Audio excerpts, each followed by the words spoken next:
nous a quittés il y a très peu de temps, vendredi dernier. Nous tous, de ce qu'on appelle la communauté guyanaise, nous le connaissons pour, d'abord, parce qu'il est avant tout un journaliste, mais j'aimerais dire une voix qui vous marque, il est charismatique, on n'oublie pas. Jean-Jacques est curieux, vif, attentionné, il aime les gens. Et je regardais un petit peu à l'annonce de son décès, ce que ses collègues ailleurs, je dirais, en Martinique, en Guadeloupe, disaient. Alors, à Exélie, le directeur de la radio dit, c'est quelqu'un pour qui j'avais une très grande affection, il était comme un père, c'est quelqu'un qui avait une écriture extraordinaire et qui faisait plusieurs émissions chez nous. On va retenir sa voix, son écriture, sa personnalité et son caractère dans la radio. J'ai noté également, nous avons traversé les années 80 avec lui. Il a laissé son nom, car il faisait partie de grands journalistes de ce temps. À cette époque, il a été le guide de plusieurs jeunes journalistes qui œuvraient à RCI. Voilà quelques témoignages qui m'ont marqué, et je crois que ce soir, nous allons témoigner chacun selon son cœur avec Jean-Jacques. Tout d'abord, avant de commencer cet hommage, je vais déjà remercier le maire du 11e arrondissement pour nous avoir reçus ici. Et je donne la parole tout de suite à notre amie Rosalie Nana, qui est première maire adjointe de la mairie du 11e arrondissement. Alors Rosalie, j'ai vu que tu as un titre très long, donc je vais le dire. Elle est première adjointe au maire chargée du monde combattant, de la mémoire, et ça doit intéresser mon ami Serge, des finances, de la santé et du handicap. Et elle représente la maire de Paris, Anne Dablon. Rosalie, c'est à toi. Merci, chère Angèle. Alors, je vais encore ajouter « et le monde combattant ».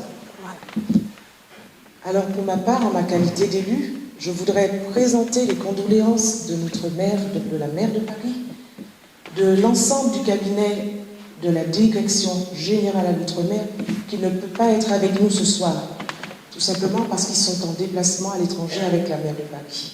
Mais croyez-le bien, ce soir, ils sont avec nous.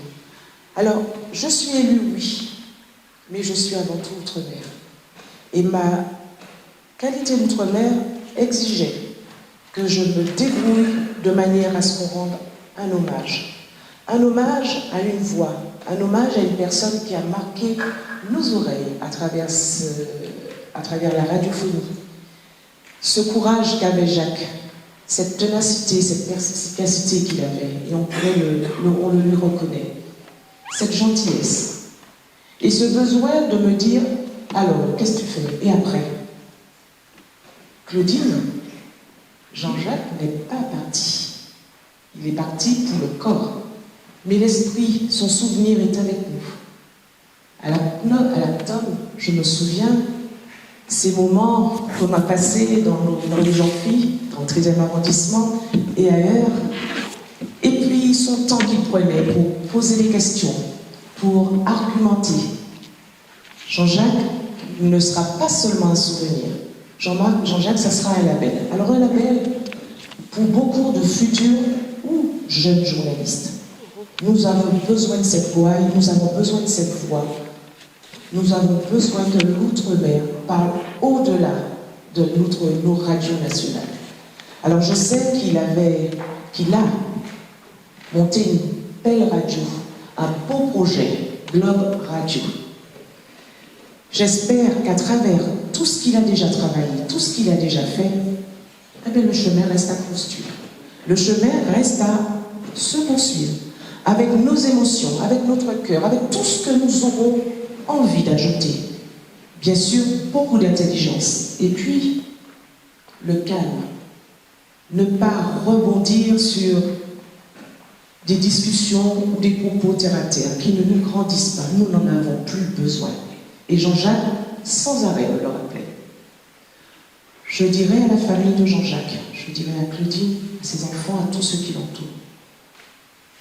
Jean-Jacques, nous ne t'oublions pas. Nous ne t'oublions pas et tu es encore avec nous et parmi nous. Ton souvenir restera le plus longtemps possible. En tout cas, merci d'être présent et le maire du 11e souhaite aussi vous présenter ses condoléances à toute la famille de notre mère et de la Guyane aussi. Merci à tous et encore bonsoir.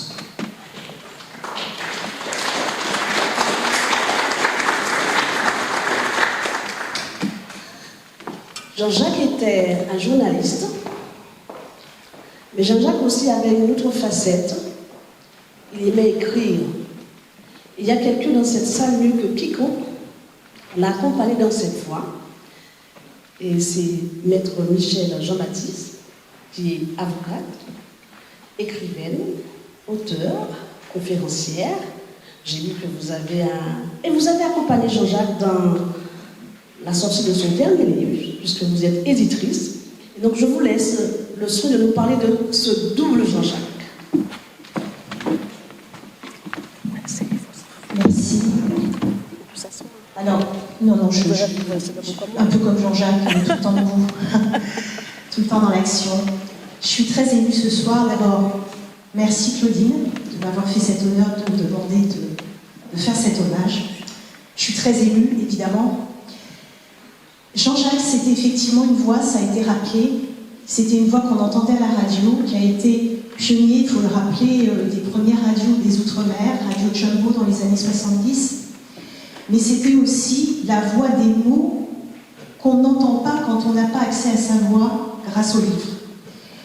Et en fait, je l'ai accompagné, mais je l'ai accompagné sur la dernière partie, parce qu'en fait, Jean-Jacques, il avait déjà écrit des livres quand on s'est rencontrés. Il a écrit plusieurs ouvrages sur la Caraïbe, il a écrit plusieurs ouvrages sur la géopolitique. De 2000... Alors, j'avais fait la petite liste de tous les livres, mais vous les retrouverez très facilement, on est connectés.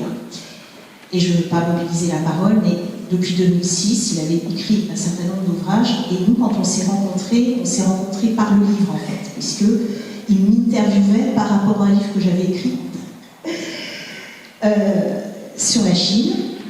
Et je m'apprêtais à écrire un autre livre sur Cuba. Et en discutant, juste après l'interview, il me disait que moi aussi, j'ai un projet de livre sur Cuba. Et c'est un projet de livre, donc ça nous ramène en 2017. Ah, super.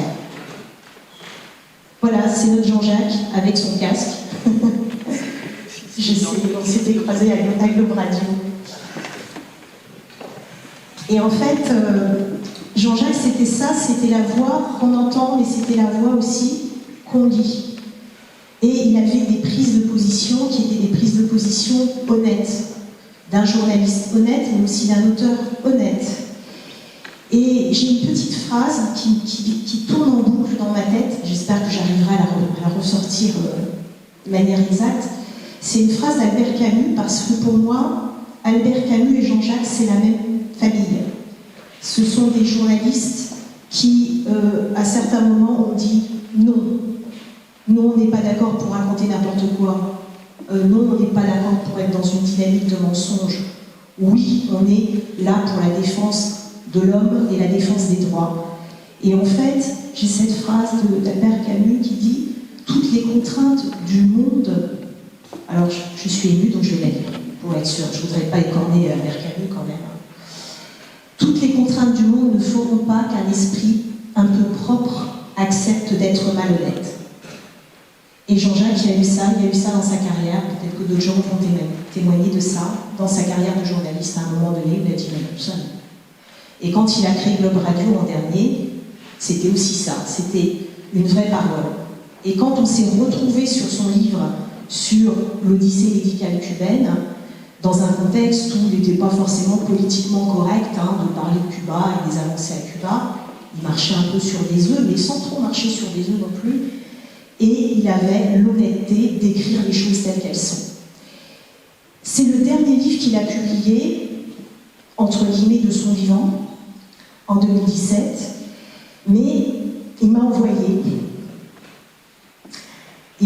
un tapuscrit magnifique qui s'intitule « Les sicaires de la République ».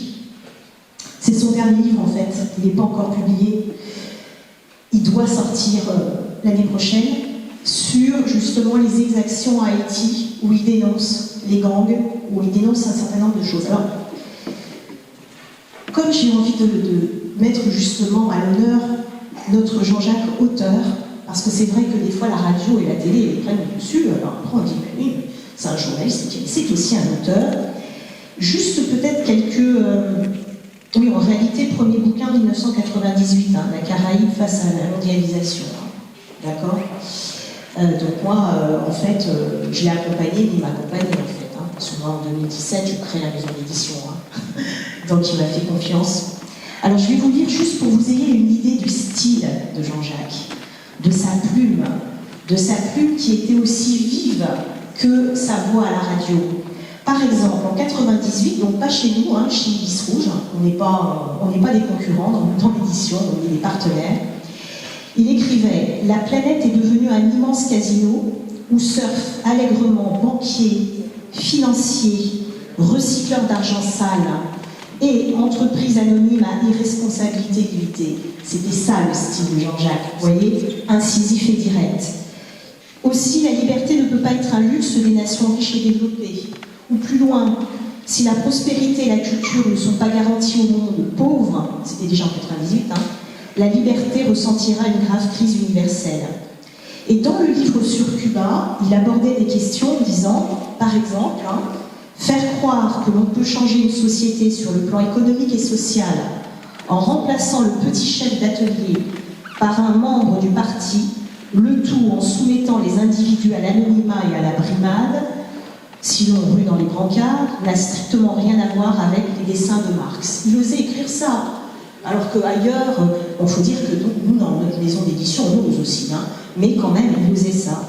Et puis, sa dernière phrase, dans son avant-dernier livre, puisque le dernier on l'a, il n'est pas encore sorti, mais on l'a, et l'avant-dernier livre, il écrivait « Mais ici, comme à la Havane, nous pouvons être conscients que les changements à faire sont considérables et que notre recours n'est ni dans les marchés financiers, ni dans le parti unique. » Voilà, c'était ça Jean-Jacques. C'était une écriture incisive, c'était aussi lutter contre les inégalités et les discriminations, alors bien sûr, par l'écrit, par la voix, par la radio, mais aussi dans la vie de tous les jours. On l'a dit tout à l'heure, c'était un combattant. Et d'ailleurs, moi, je n'oublie pas les 3 derniers mots qu'il m'a dit au téléphone quelques jours avant de nous quitter. Je me bats. Et c'est ça l'héritage de Jean-Jacques. Se battre pour les droits, se battre pour l'honnêteté, se battre pour l'intégrité et le faire avec humilité. C'est vrai qu'il n'est pas parti. On a encore une fois un devoir de conserver vivante sa voix, pas uniquement sa voix VOX, mais sa voix VOIE. Et là, on est tous réunis. Il nous a tous transmis des choses magnifiques. C'était aussi un magnifique professeur. Moi, un jour, il me dit « Mais Michel, tu viens sur Globe Radio faire une émission sur les droits humains. » Alors, on ne pouvait pas lui refuser ça. C'était impossible de refuser un truc à Jean-Jacques. Mais enfin, quand même, moi, c'était pas mon métier à la base. Eh bien, avec bienveillance, avec professionnalisme, il savait vous mettre à l'aise, il savait vous indiquer la voie tout en vous laissant libre d'être vous-même. Claudine, merci. Je sais à quel point vous étiez un couple créatif. Je sais comme la filiation est bien assurée derrière. Et vraiment, il y a des personnes qui sont venues de Suisse, il y a des personnes qui sont venues de Charleville-Mézières. Alain, je ne sais plus où il est, comme je suis coucou. On avait fait à Charleville-Mézières avec Jean-Jacques une table ronde à l'Université populaire. C'était ça aussi, Jean-Jacques. C'était on va à Charleville-Mézières faire une conférence sur Cuba à l'Université populaire, en accès à tout le monde, pour qu'il y ait un maximum de personnes qui puissent accéder à la culture, qui puissent accéder au savoir. Donc c'était cet homme-là. Alors, je ne vais pas prendre monopoliser la parole parce que là je sens qu'on se dit que la timing. Mais voilà. Mais je voulais surtout qu'on entende ces mots parce que parfois une casquette prend le pas sur une autre casquette. On va se dire Jean-Jacques le journaliste, Jean-Jacques l'homme de radio. C'était pas que ça, Jean-Jacques l'auteur. Et un bel auteur, et un bon auteur, et on rediscutait encore il y a quelques jours de oui, mais il faudrait rajouter ceci, il faudrait faire cela, il faut y aller, et il faut y aller, donc on y va. Merci de nous rappeler cette autre facette de Jean-Jacques que peu nous connaissons. Alors, nous allons voyager sur la première facette, celle où nous le connaissons pratiquement tous et toutes, celui de journaliste. Alors, je dis souvent journaliste, dans ma petite tête, je dis les anciens et les modernes. Parce qu'il y a les anciens et il y a les modernes. Et mon ami Maurice Cessé ne sera pas vexé si je dis qu'il fait partie des anciens. Maurice, c'est à toi. Ça va être difficile de parler de Jean-Jacques. Mon ami et confrère Jean-Jacques Seymour, l'annonce de ta disparition la semaine dernière nous a profondément attristés, mon épouse et moi, comme tous ceux présents ce soir dans cette salle. C'est en effet, après Luc Laventure, un grand et talentueux journaliste qui nous quitte, en ta personne si appréciée. Tu as eu une énorme et brillante carrière journalistique depuis les années 70 jusqu'à nos jours. Radio Jumbo, Radio Caraïbes International, Tropique FM, Radio Fusion et tout récemment, Globe Radio que tu as créé. Jean-Pierre Cabache est décédé il y a quelques jours. J'ai l'impression, avec ta disparition, Jean-Jacques, d'avoir perdu notre El Cabache ultramarin. Car on a tous en mémoire des interviews parfois musclées sur les différentes antennes citées, des questions parfois pertinentes, sans détour, à des différents invités. Indubitablement, au fil des années, Jean-Jacques, tu avais acquis un niveau de culture générale que chacun reconnaît aujourd'hui en toi. Par ailleurs, Jean-Jacques, avec le sens de l'analyse juste dans ses chroniques concernant non seulement des sujets liés aux Outre-mer et Caraïbes, mais également sur le plan national et international, discuter avec toi était toujours une source d'enrichissement. Les années passent et parfois notre voix change. Ce ne fut pas le cas de Jean-Jacques Seymour, qui va garder jusqu'au bout le même timbre de voix qu'à ses débuts radiophoniques. J'espère qu'il en sera de même pour moi. Je sais, mon cher Jean-Jacques, que tu ne seras plus là à mon micro pour réagir sur tel ou tel événement, ce dont tu acceptais de faire avec sincérité et rigueur quand j'étais sur le terrain. Cependant, le son de ta voix, tes écrits, Jean-Jacques, reste, raison pour laquelle j'ai rediffusé pour te rendre hommage des antennes, peu après l'annonce de ta mort, l'interview réalisée il y a 4 ans pour moi avec Pierre Thomas, le délégué à l'Outre-mer à la mairie de Paris. Je n'oublierai pas tes remarques sur nos tenues vestimentaires où tu me disais comment nous deux, on ne pouvait pas passer inaperçu car l'élégance faisait partie aussi de ton personnage. Et puis il y a une autre famille. Un jour, Jean-Jacques nous dit, Maurice, peut-être tes intimes t'appellent Maurice, mais souvent, j'entends quand on dit Maurice Cessé. Et il me dit, mais tu sais, moi aussi, Jean-Jacques, souvent, il y a des amis qui disent Jean-Jacques, mais souvent, ils aiment dire Jean-Jacques Seymour. Il me disait, c'était un sens du respect. Et puis, nous avons ce souvenir en commun dont je m'appelais souvent à Jean-Jacques, c'était en 1987, alors que j'étais responsable de l'antenne de RSRL. Et Camille Darcière, le président de la région, avait réussi à nous faire venir Radio Caraïbes International dans nos murs. Et voilà qu'Hugo, le cyclone Hugo, traverse la Guadeloupe. Nous n'avons aucun contact avec la Guadeloupe. Nous étions seul contact, c'est avec RCI Martinique. Et Jean-Jacques, qui avait gardé l'antenne toute la nuit avec les autres journalistes, les 5 heures du matin, il commençait à avoir les premiers contacts avec la Guadeloupe par le biais des radios amateurs. Et à un moment donné, Jean-Jacques dit, nous avons eu quelqu'un qui nous dit que, est-ce que d'abord vous connaissez la Pointe des Châteaux? Sachez qu'il semblerait qu'une vague aurait touché la Pointe des Châteaux et à Saint-François. Et lorsqu'il avait dit ça, effectivement, notre standard a failli exploser, mais en réalité, il y avait effectivement beaucoup de dégâts, puisque on sait bien que la coupe de Saint-François avait été complètement ravagée par le cyclone Hugo. On se rappelle souvent de ses souvenirs, et je me rappelle toujours. Il avait aussi quelques blagues, quand je voyais, il était l'homme sérieux, le journaliste, mais parfois aussi, on blaguait bien ensemble. J'ai une très forte pensée ce soir pour ton épouse, Jean-Jacques. Claudie, à qui je souhaite bon courage à travers ce moment ô combien douloureux qu'elle traverse. Repose bien dans ta Jean-Jacques.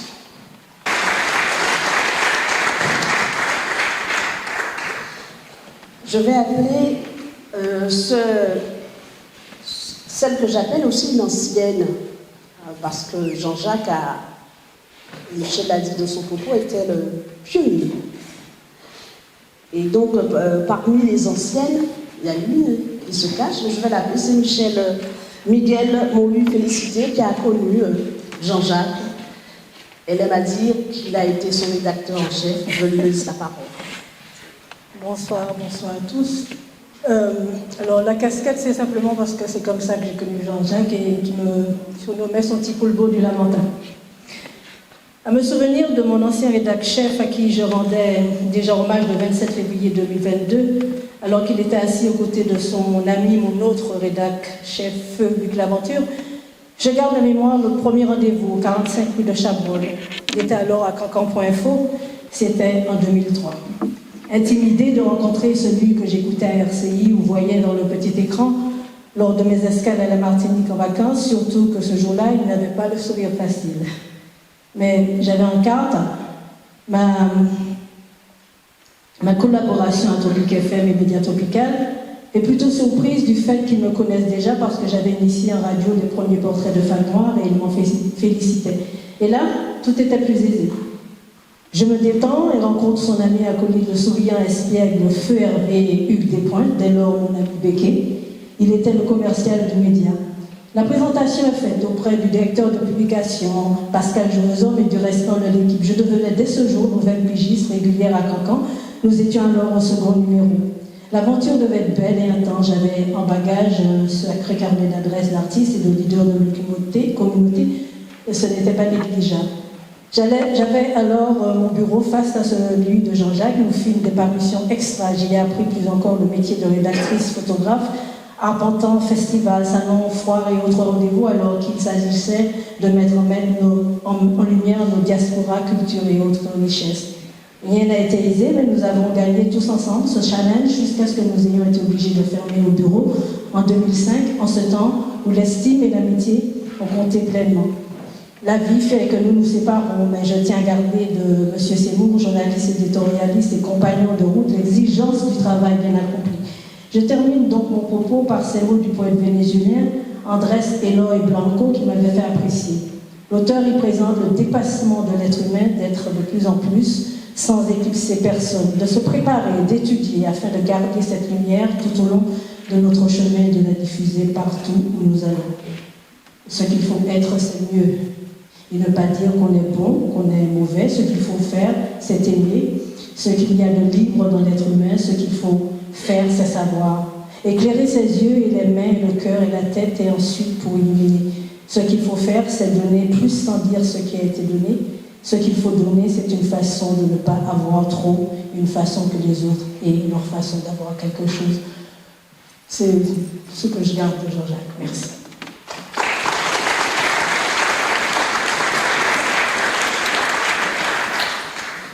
C'est le moins qu'on puisse dire, Jean-Jacques n'était pas avare. La transmission, c'était un mot qu'il connaissait. Il était créatif. Il s'intéressait à tout. À mon tour de dire un mot, moi je l'ai rencontré alors que j'étais jeune attaché parlementaire. Très curieux. Il m'a cuisiné, c'est vraiment le cas de dire, pendant pratiquement un après-midi où j'ai osé lui dire voilà, il y aura le débat sur le texte de l'Assemblée nationale, sur le budget. Et il me disait, le budget, alors vous m'invitez pour le budget des Outre-mer, il n'y a que ça, et ceci et cela. Et c'était, voilà. Et j'ai cuisiné, j'ai appris l'humilité, j'ai appris à chercher autre chose, et il a transmis.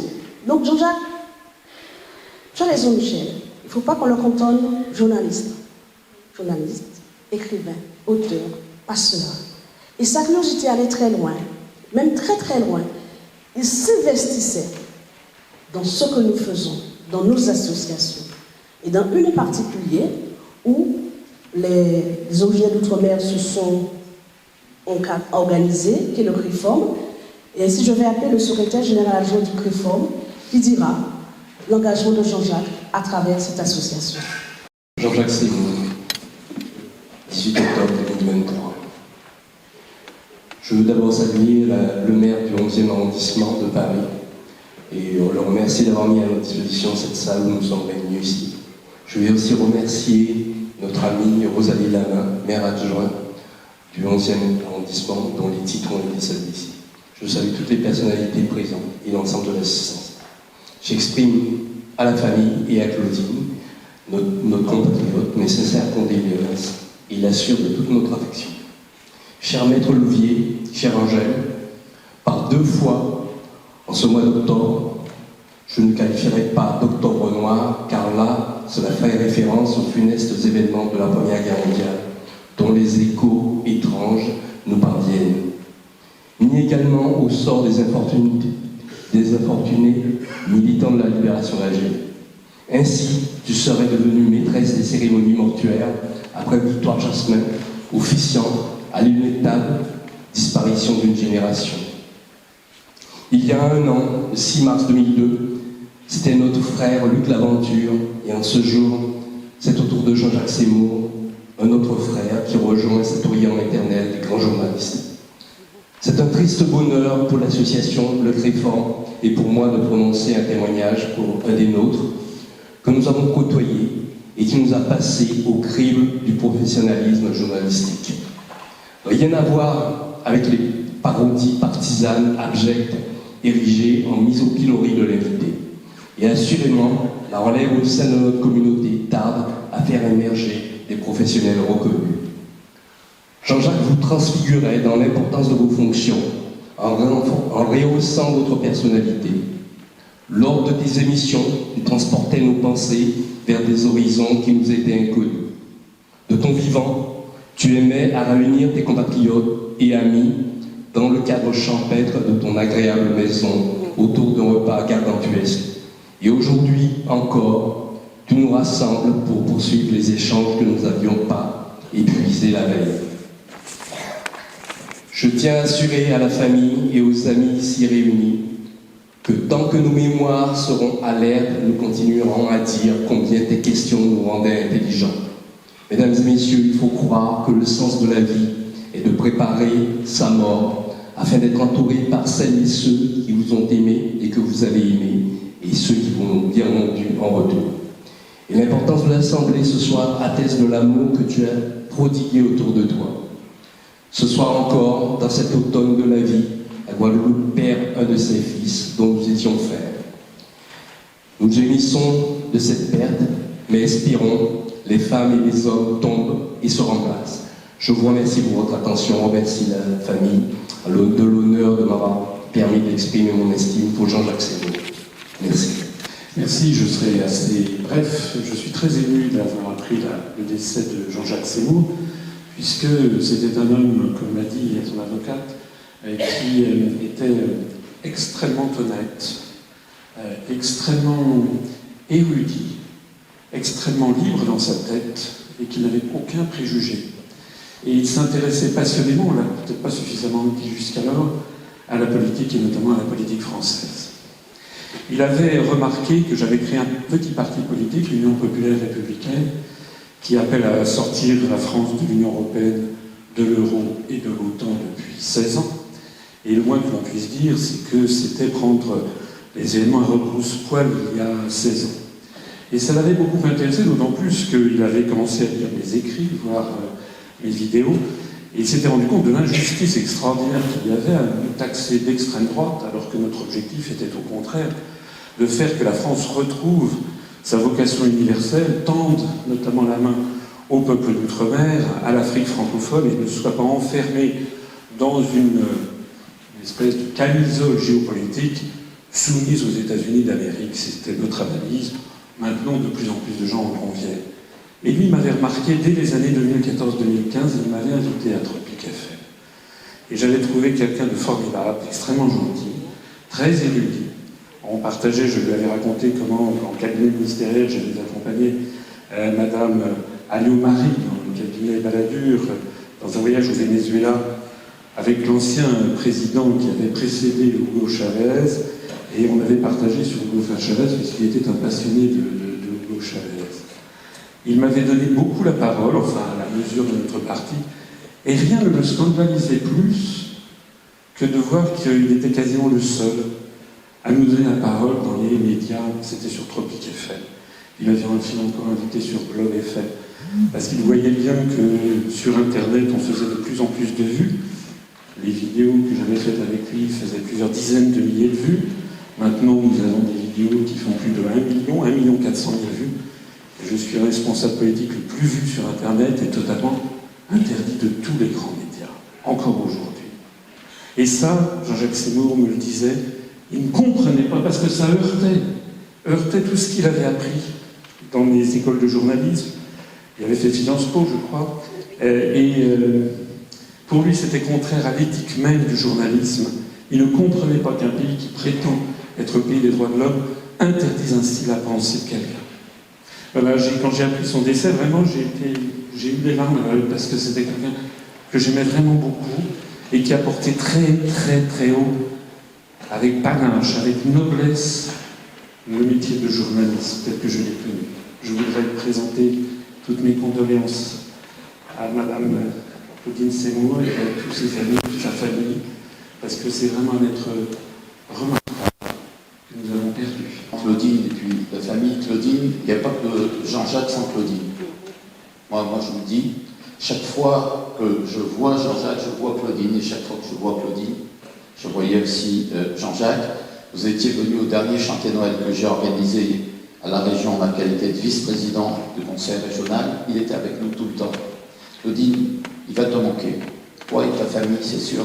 Mais toi, je sais qu'il va te manquer. Parce que vous étiez totalement imbriqués en osmose, totalement fusionnel. C'est un groupe extraordinaire qui a résisté à tout, au temps, à l'usure, à tout.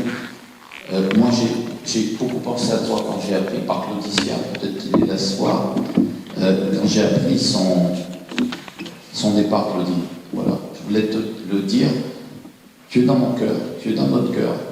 Jean-Jacques n'est pas là, mais tu es toujours le bienvenu. Tu es chez nous, à la région. Et si tu le souhaites, tu m'as dit oui, on peut organiser un grand hommage à la région Île-de-France pour Jean-Jacques, comme on l'a fait pour Jean-Michel Martial. Et c'est vrai qu'on a perdu 3 grandes personnalités. Alors Firmin Richard, oui. Et heureusement qu'on n'a pas encore perdu Firmin. Je pensais te saluer tout à l'heure. Ça fait partie des amitiés. Alors, je suis sous morphine à cause de la douleur, parce que j'ai la jambe le genou qui a lâché. Firmin. Donc je suis sous morphine et nous pas déballer. Là, sous morphine. Occupez-vous. Victoire Jasmin, tu veux dire. Mais c'est un game sans t'en sauver. Voilà. Non, ce que tu veux dire, c'est qu'on a perdu 3 personnalités extrêmement importantes qui ont compté dans ma vie, qui ont été des amis, qui ont été des frères pour moi, des frères d'armes, qui ont été au CREFOM. Quand j'ai créé le CREFOM, le Conseil représentatif des Français d'Outre-mer, en 2014, j'espère que l'actuel président restera un peu plus longtemps. Mais on a perdu 3 personnalités. Jean-Michel Martial, c'est un frère, un être flamboyant, une plume, une écriture exceptionnelle, un homme de spectacle, un homme de théâtre. On a perdu Jean-Michel et ce jour-là, j'ai pleuré. Ça ne m'était pas arrivé depuis longtemps. Jean-Michel nous a marqués. Et nous étions aussi ensemble comme un clan. Ensuite, Luc, mon grand frère qui a été mon témoin de mariage, Luc Laventure. Luc qui avait tout compris sur les Outre-mer avant tout le monde. C'est lui qui a tenu RFO, c'est lui qui a créé cette chaîne, qui a porté les combats. Luc aussi était au CREFOM. Jean-Michel était le 2e président du CREFOM après moi. Luc était au bureau du CREFOM. Et puis Jean-Jacques. Jean-Jacques qui était aussi, à mon époque, très impliqué dans le CREFOM. Ils avaient ce point commun, mais ils avaient notre point commun. C'était des militants des Outre-mer. C'était aussi des hommes qui pensaient qu'on allait pouvoir changer les choses et qu'il fallait toujours se battre, qui n'abandonnaient jamais. Tous les 3 avaient cette espèce de force. Ils étaient plus âgés que moi, même si à 62 ans on est âgé. Je vois Serge Romana qui est là et je vois Toto Gordien qui est là aussi. On a en Outre-mer cette malédiction qui fait qu'on fait un pas en arrière, en avant, 2 pas en arrière. Et c'est vrai qu'on n'arrête jamais. C'est des combats qui n'arrêtent jamais. C'est des combats qui prennent du temps. Il faut qu'il y ait d'autres générations pour construire. Et nous savons, et eux aussi, et eux, ils ont construit des passerelles. Eux, ils ont créé et ils ont transmis leur savoir. Les générations de journalistes formés par Jean-Jacques Seymour peuvent lui dire merci.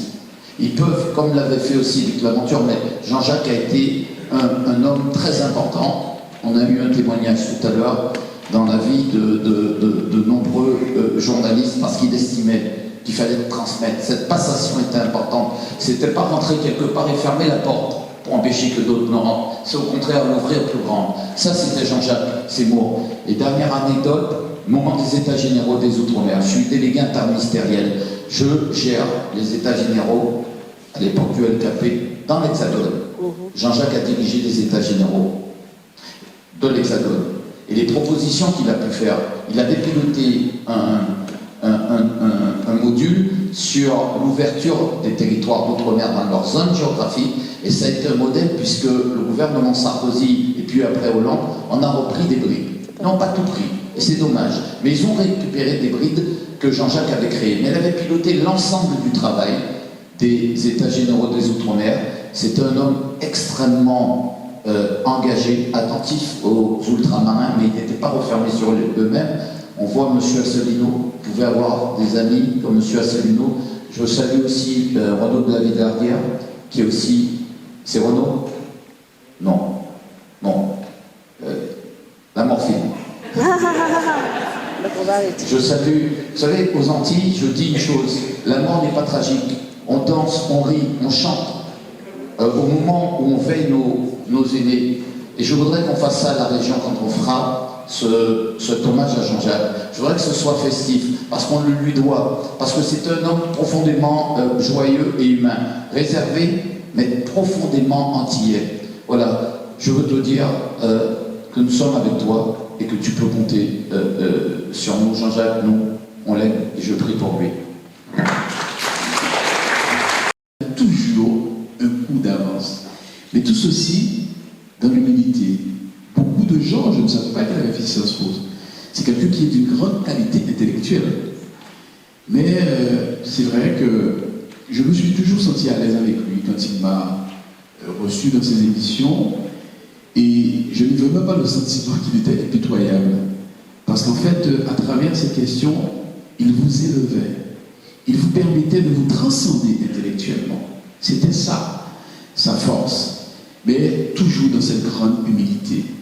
Et donc, ce soir, je voudrais purement et simplement exprimer cette profonde amitié que j'avais pour Jean-Jacques. Et on avait une complicité mentale, on avait une compréhension où, sans forcément trop se parler, on se comprenait sur un certain nombre de sujets. Et vraiment, je crois que vous qui êtes ici présents, c'est pour aussi manifester cet amour pour lui, cette amitié pour lui. Je crois qu'il le mérite bien. C'est vrai que cette année, nous avons connu, a disparu aussi quelqu'un qui avait un peu le profil de Jean-Jacques. C'est Gérard César, qui était aussi journaliste, qui est parti dans la nuit du 20 au 21 juillet 2023. Et lui aussi, il est parti à 77 ans, mais jusqu'au bout, il a voulu exercer son métier dans l'humilité. Jamais il n'a voulu avoir forcément de grandes responsabilités au niveau des métiers. Il voulait être journaliste. Eh bien oui, Jean-Jacques était journaliste et nous le regrettons, mais il sera dans nos cœurs toujours comme un journaliste, ce qu'il a toujours aimé. Jean-Jacques, nous t'aimons avec toute ta famille. Jean-Jacques était un homme créatif, mais il avait des amitiés sincères. Et je profite de cette occasion pour dire à Claudine, nos repas champêtres du 14 juillet, on va les faire plus que jamais. Tu nous as accueillis, tu nous as reçus en domicile avec Jean-Jacques. Et nous, on va les faire. Et une pétillante qui était avec nous à ce repas, c'est Marie-Antoinette, Dr. Sergent. Je lui donne la parole. Oui, bonjour. Je suis un petit peu émue, mais je vais faire honneur à Jean-Jacques. Je vais tenter d'être heureuse ce soir, malgré tout. Alors, chère Claudine, en ce moment très douloureux, je t'embrasse comme je t'aime.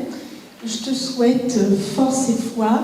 cher Alan et cher Taylor, voilà, qui aident ces deux enfants, et bien, chère famille aussi qui est présente, et chère amie de Gigi, parce que c'est comme ça que je l'appelais dans l'intimité.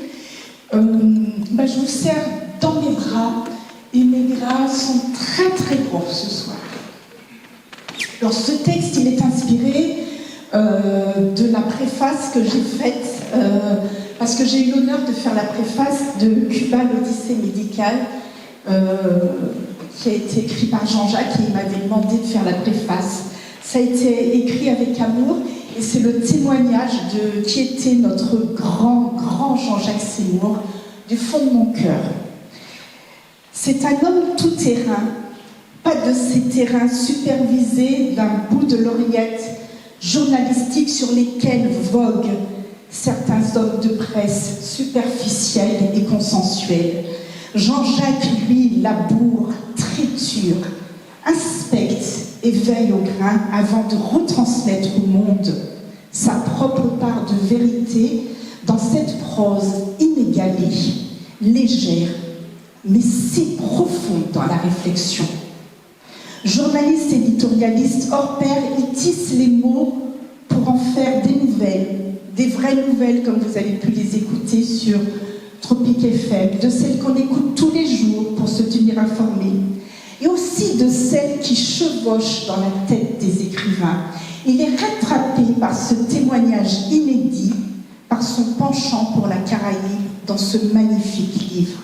Ce livre nouveau qui s'additionne à une belle liste d'ouvrages aux sujets si multiples et si éclectiques qu'il n'est pas facile de concevoir qu'ils puissent émaner d'un même homme. Jean-Jacques est un homme pluriel. S'il me fallait le décrire en 3 mots, je dirais ouverture, rigueur, mixité. Son ouverture, je l'aperçois à la source sans cesse renouvelée, tournée vers l'univers, car Jean-Jacques, c'est un homme qui parle, qui conjugue non seulement les mots, mais aussi les idées, les concepts, avec cette turbulence qui ravit un large auditoire. Il a la capacité de s'adresser à tous, érudits ou non, de sa voix scandée, jubilatoire, teintée d'humour, mais jamais d'ironie. C'est un homme intègre, je dirais même intégratif, dans le sens qu'il aime dire, mais aussi écouter, réceptionner, démultiplier et transmettre. Gigi, tu nous portais, tu nous transportais par ta présence, par tes écrits, par tes prises de position, et jusqu'au cœur de ta radio, Globe Radio, qui était centrée sur nous, mais qui était aussi ouverte sur le monde, et qui, j'espère, continuera. Tu nous transportais aussi les papilles, tu transportais les papilles de tous ceux qui ont eu la chance de goûter ton fameux cochon aussi. Et je suis heureuse et fière d'avoir été ton amie. Et parce que j'ai la chance de croire que ceux qui partent restent encore un peu avec nous, je te remercie, même si j'ai vraiment beaucoup de peine d'avoir dicté mes mots et de me permettre de vous les transmettre. J'aimerais aussi vous adresser bien ici, Michel, à côté de moi, juste un tout petit témoignage très bref. Depuis la réunion de Jennifer Pélage, qui est la présidente des Belles Dames, Michel et moi-même, nous sommes toutes les deux des Belles Dames, donc j'ai demandé à Michel de venir. C'était pour vous dire que Jennifer Pélage a dressé aussi ses sincères condoléances à toi, Claudine, à vous les garçons, à toute la famille de Jean-Jacques. Et c'est tout ce que j'avais à vous dire ce soir. Je vous remercie.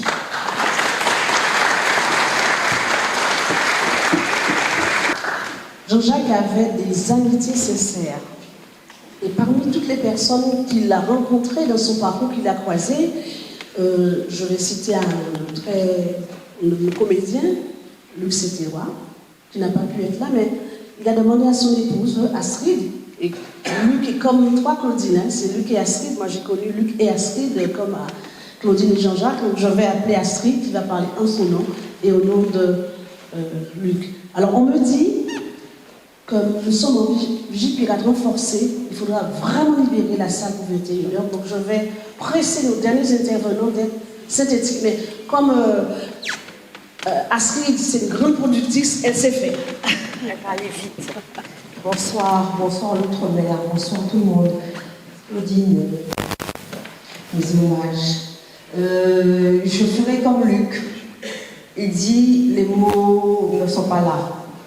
C'est la surprise, c'est la stupeur. Et des gens comme Jean-Jacques, c'est comme s'ils étaient éternels. Tu sais, on a perdu quelques-uns de nos grands amis, quelques-uns de nos grands soutiens, et Jean-Jacques en faisait partie définitivement. Tout ce que j'ai à dire, c'est que j'ai été témoin à plusieurs reprises à côté de Luc. J'ai assisté à des interviews incroyables où Jean-Jacques allait au fond des choses et il permettait à Luc d'exprimer des points de vue qui n'étaient pas très acceptés à cette époque-là, qui n'étaient pas non plus très bienvenus très souvent. Et Luc a la réputation d'être un rebelle. Jean-Jacques savait faire parler les rebelles, il savait les écouter aussi, et puis il savait partager, quand il le fallait, les moments de mobilisation, les moments de se mettre debout, quoi. Il était là aussi, et debout, très souvent. Je me rappelle quand les Échos de la mémoire, l'exposition visuelle et sonore qui a été labellisée UNESCO, s'est retrouvée en Guadeloupe à Duval. Les premiers spectateurs, visiteurs de cette exposition, c'était Claudine et Jean-Jacques. Je n'oublierai jamais ça. Jamais. Vous étiez là et vous étiez solidaires, très fort avec nous, très des grands soutiens. Et l'humanité de Jean-Jacques, c'était ça. C'était aussi être un fier Guadeloupéen, fier de ses opinions, qu'il ne divulguait pas de manière ostensible, mais avec une grande humilité et beaucoup de vérité, de sincérité, pas de complaisance, pas de choses inutiles, pas de fioritures. C'était quelqu'un qui allait droit au but. Je le remercie pour toutes les fois où il nous a donné la parole, il nous a soutenus et bon, il va nous manquer très fort, comme Christian Lara, comme Luc Laventure, comme tous ces pionniers-là qui ont construit avec nous. Et je pense que la relève est déjà là, de toute façon. Ils ont construit cette communauté, ils ont construit, ils ont bâti. C'était des grands bâtisseurs, nous leur devons le respect. Et je dis honneur et respect. Voilà. Dans Astrid, je ne peux pas m'empêcher de penser, c'est vrai, objectivement, il va vraiment nous manquer. Il nous manque cette voix qui permet, quelles que soient, je dirais, les oppositions et les contradictions, de s'exprimer. Et c'est ça qui était beau parce que, et moi j'aime beaucoup ce mot que j'utilise, il ne faisait pas de complaisance, c'était pas un homme complaisant. Il n'était pas dans tu es mon ami, je te donne une faveur, non, hein. Il t'interroge, il t'interpelle et tu réponds. Et il va nous manquer, alors, parce qu'il dit que la relève, moi je cherche un peu la relève, je ne la vois pas. Donc j'espère qu'elle va se révéler, j'attends. Jean-Jacques, nous avons dit qu'il était un homme d'écriture, et notre amie Micheline Lézin, qui est la présidente de l'Actom, l'antillaise, je suis sûre qu'elle ne va pas me contredire, puisque Jean-Jacques a toujours répondu présent. Et aux 50 ans, en avril dernier, il était là.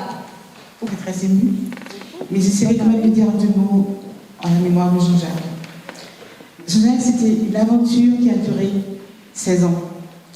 Jean-Jacques, c'est la personne qui m'a fait confiance quand j'ai voulu transformer une simple rencontre des adhérents de l'Actom avec des écrivains. J'ai voulu créer un forum littéraire. Jean-Jacques était là, nous a aidés et il a suivi surtout. Voilà. J'entends souvent dire, Jean-Jacques, c'est une voix. Pour moi, Jean-Jacques, c'est un sourire. Ce sourire approbateur. Ce sourire quand il est content, quand il ne me contredira pas, quand il est heureux, ce sourire ravageur. C'est ce sourire-là qui me manquera. La voix aussi, mais ce sourire. comment dire, on a vécu ensemble la naissance du prix de la plume antillaise. Et c'est ce jour-là que j'ai vu Jean-Jacques rire, mais vraiment heureux, trinquant avec sa coupe de Coca-Cola, sa boisson préférée. Voilà. Voilà. Et en pensant à Jean-Jacques, je pourrais dire une autre chose. Et franchement, je me rappelle ce jour où nous étions dans l'amphi estonnier, nous voyons arriver une dame élégante, qui sourit et qui descend les marches. Mais on se dit, mais à qui est adressé ce sourire? On a vite compris à qui est adressé ce sourire.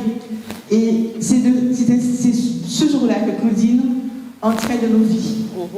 Chère Claudine, je veux dire qu'aujourd'hui nous pleurons, Jean-Jacques, mais nous serons toujours là pour toi, toujours là pour te soutenir. Voilà. Alan, tu as le sourire de ton père. Tout ce que j'ai à te dire. Merci à tous.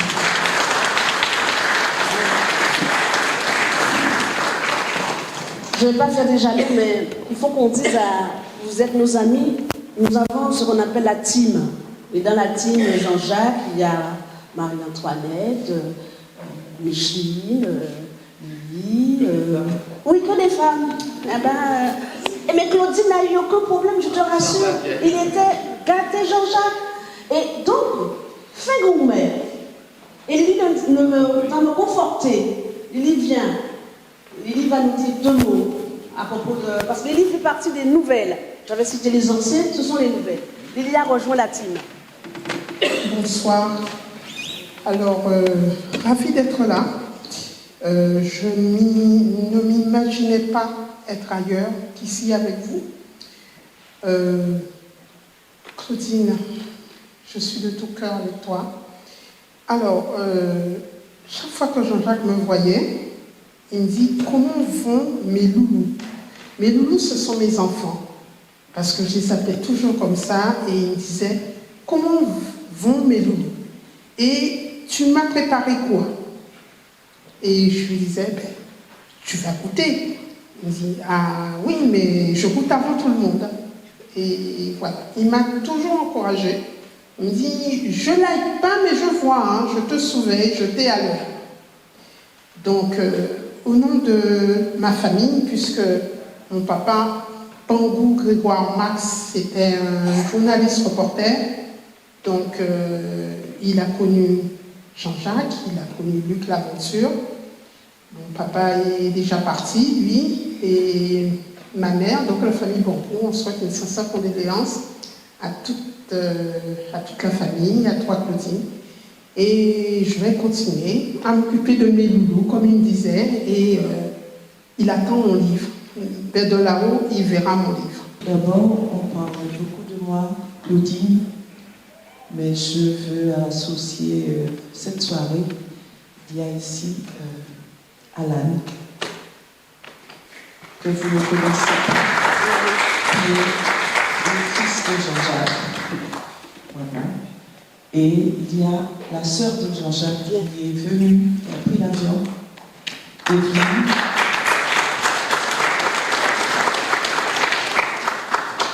Donc, qui m'accompagne et que j'espère vraiment qu'ils vont rester longtemps avec moi. Alors, que vous dire de Jean-Jacques? Pour moi, ça a été d'abord la voix. Je ne connaissais pas M. Jean-Jacques Seymour.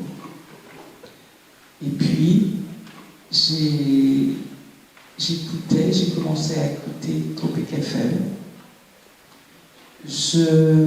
J'intervenais dans l'émission de Tropique FM, Laisse parler des gens. Et le matin, j'écoutais l'édito de Jean-Jacques Seymour. Et j'écoutais cet édito. Tous les jours, on est ensemble ici, on est entre amis, voire la famille. J'ai ma fille qui est ici aussi. Les enfants se débrouillaient. À 7h20,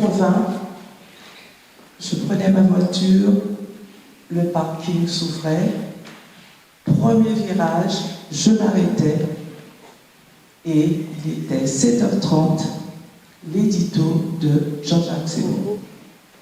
Et je me disais, mais alors là, il est incisif, alors il faut y aller. On laissait ça. Il n'y avait pas d'amis, voilà. Quand c'était pas de complaisance, quand c'était Sarko, il le cassait. Quand c'était Hollande, il le cassait. Quand c'était, il me dit, mais non, mais ça va pas, il y a quelque chose qui ne va pas. Vraiment, c'était pas la complaisance. Quelquefois, il me lisait les ditos quand on a commencé à vivre ensemble. Je lui disais, mais non, tu vas pas faire ça.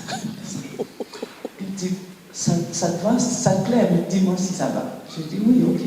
Bon, bah. Il y allait. Et il y avait une complicité, si cette complicité était en nous, lors de conférences, lors de réunions, quelquefois, je racontais encore à ma fille, je dis, on avait été une émission où on parlait de la NASA, pas la NASA, de Cayenne et de Kourou. Et puis, je le voyais qui trépignait. Je dis, alors vas-y, comme d'habitude, il me regardait, il dit, j'y vais.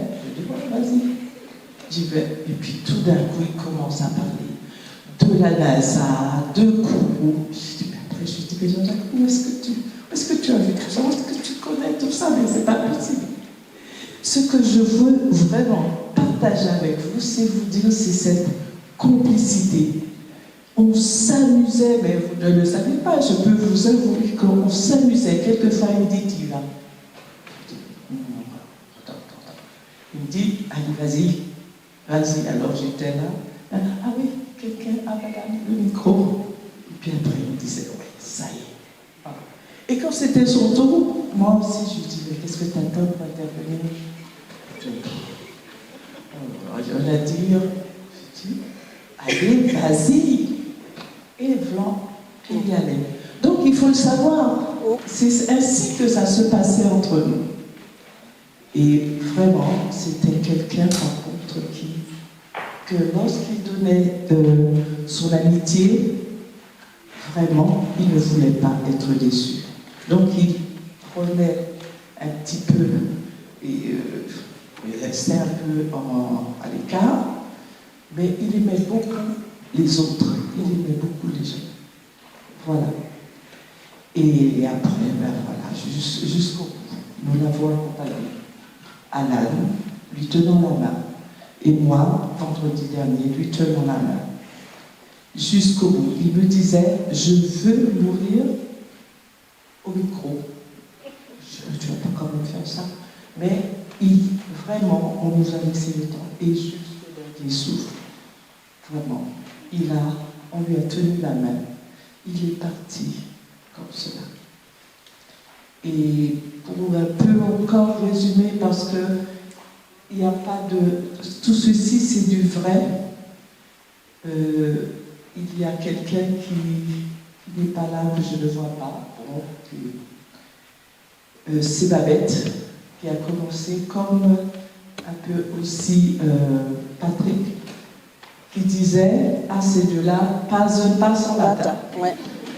Donc, quand on voyait l'un, on voyait l'autre. Et je voudrais vous lire son dernier message. Vraiment, il m'a envoyé un bouquet le jour de la Saint-Valentin. Et vraiment, je voudrais que beaucoup d'entre vous puissent vivre ce que nous avons vécu, vraiment.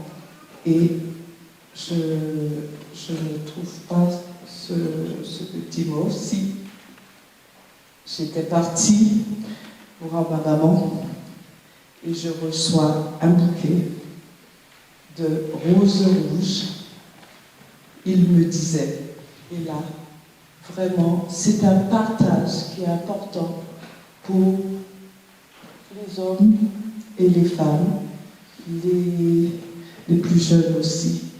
Il m'a envoyé ce bouquet et il y avait écrit « Ma chérie, Je ne suis peut-être pas ton premier regard, ton premier encart ou ton premier amour, mais je veux être ton dernier.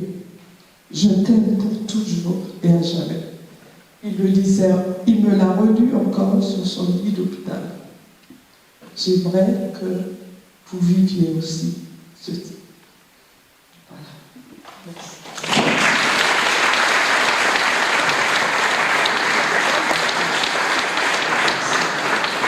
Je remercie, merci d'avoir été là avec nous. Demain sera encore un moment très difficile, parce que là, il va falloir qu'on l'accompagne à nouveau. Mais ça sera un moment de recueillement avec sa famille et ses amis. Donc merci à Micheline, merci à Angèle, aux amis, Miguel, et tous ceux qui nous ont, je dirais, suivis. Merci. Je vois Michel là-bas. Michel, merci à Michel. Oui, on le voit comme ça, mais il n'a pas voulu parler parce que lui aussi, il a été très près, très près. Merci et allez-y, il faut se désaltérer, échanger encore entre vous. Merci. Outremernews.fr, le site de l'actualité Outre-mer, 24 heures sur 24 et 7 jours sur 7. Retrouvez la chaîne Outremer News sur YouTube.